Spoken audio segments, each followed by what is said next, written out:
Assalamualaikum warahmatullahi wabarakatuh. Kembali lagi kita akan berkisah tentang Nabi Muhammad SAW, yaitu lahirnya Nabi terakhir.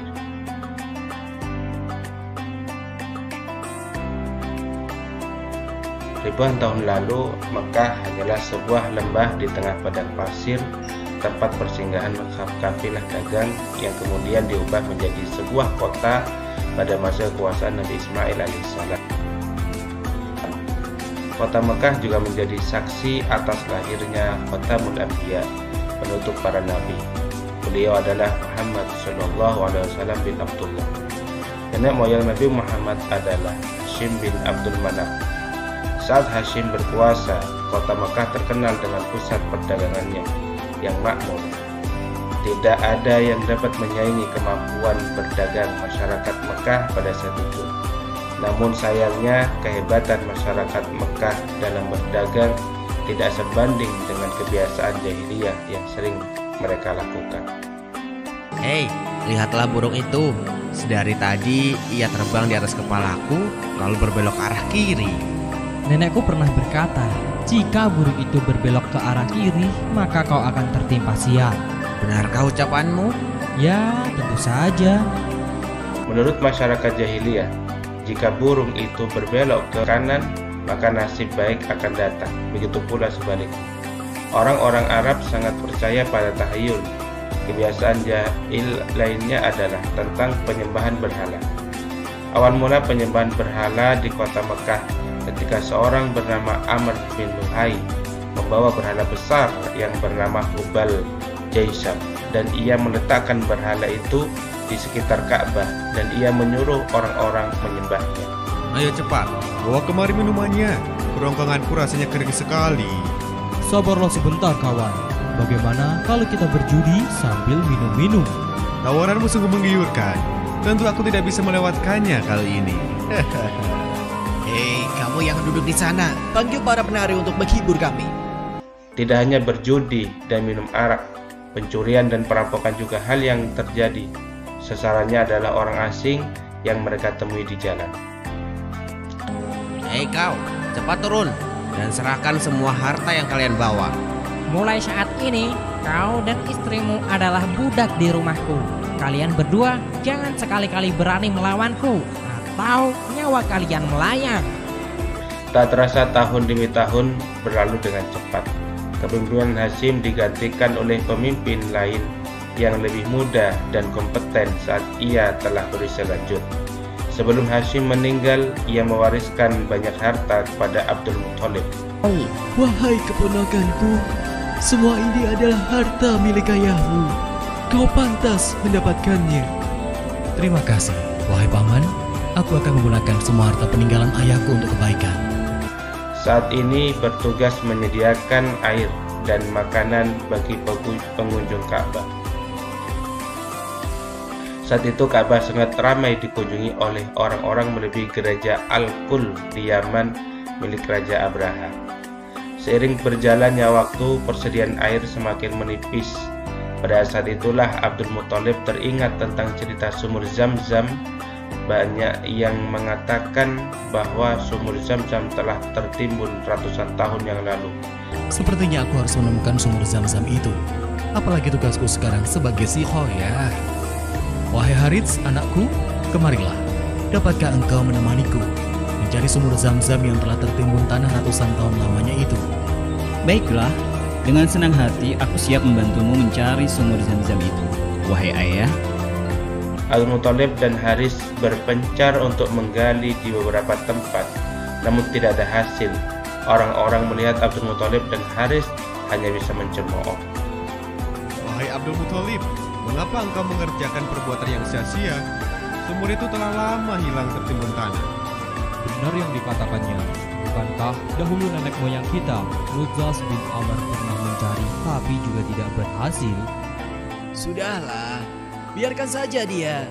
Lagi pula kita telah mengingatkannya.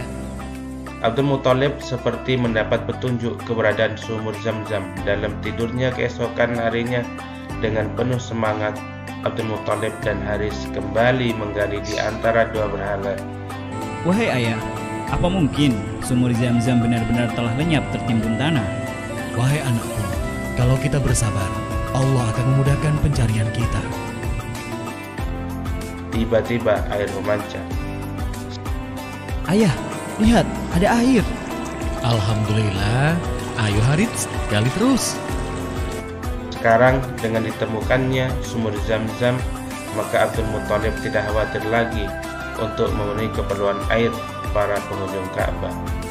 Hari demi hari berlalu, Abdul Muthalib merasa kewalahan dalam mengemban tugasnya sebagai penyedia air dan makanan untuk pengunjung Ka'bah. Karena itu, beliau bernazar, Ya Tuhan, andai saja aku punya 10 anak laki-laki yang dapat membantuku, pekerjaan ini akan terasa lebih ringan. Jika engkau berkenan mengabulkannya, akan aku persembahkan untukmu 1 orang dari mereka. ternyata takdir menentukan bahwa Abdul Muthalib memiliki 10 anak laki-laki.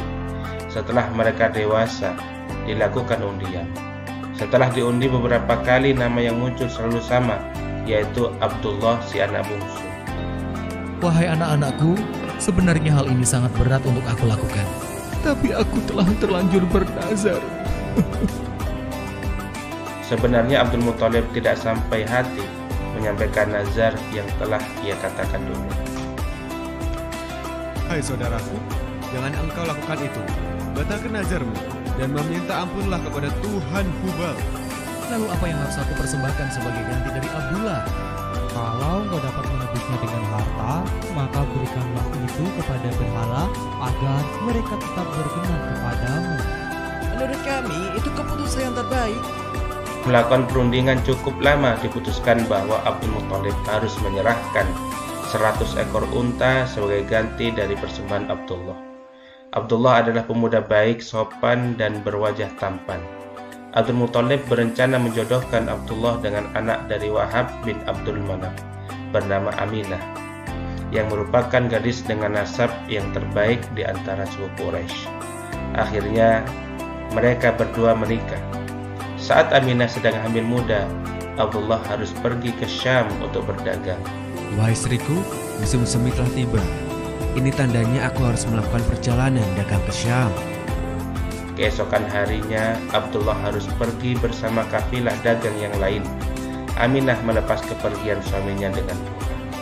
Jika itu memang kewajibanmu, pergilah wahai suamiku. Meskipun sesungguhnya aku sangat berat untuk melepas kepergianmu. Simpan kekhawatiranmu, wahai istriku.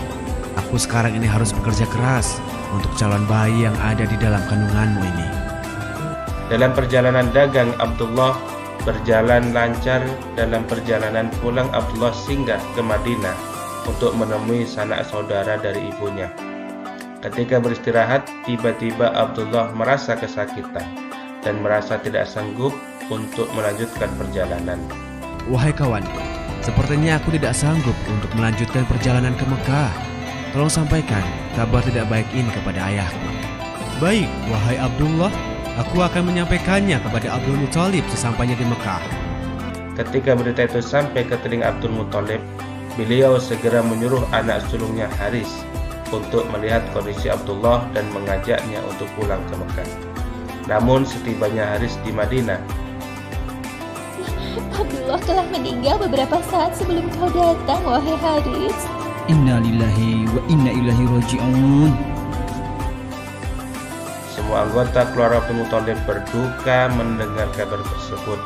Tentu saja Aminah lebih berduka karena kehilangan suami yang sangat dicintainya.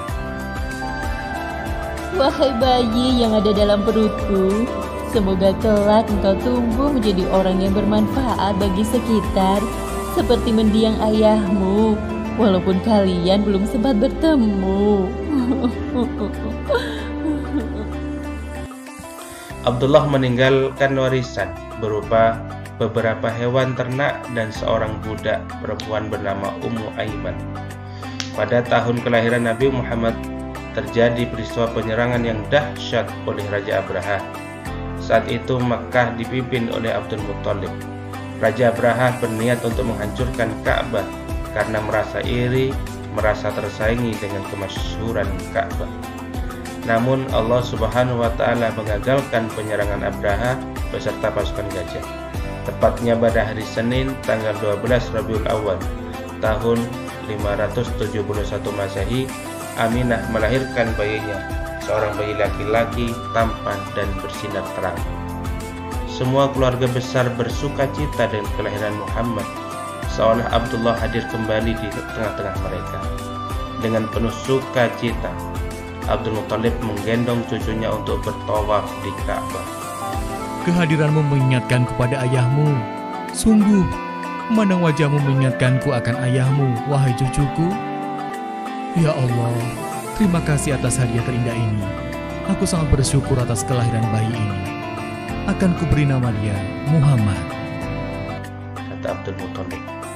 Setelah lewat 7 hari, Abdul Muthalib menyembelih unta sebagai rasa syukur atas kelahiran Nabi Muhammad. Aminah memandang bayinya dengan rasa bahagia, seperti doa yang selalu ia panjatkan. Allah menakdirkan Muhammad menjadi orang yang berpengaruh dalam mengubah sejarah dunia, seperti yang disebutkan dalam Al-Quran Surat Anbiya ayat 107. Dan tiadalah kami mengutus kamu Muhammad melainkan untuk menjadi rahmat bagi semesta alam. Demikianlah kisah lahirnya Nabi Muhammad SAW.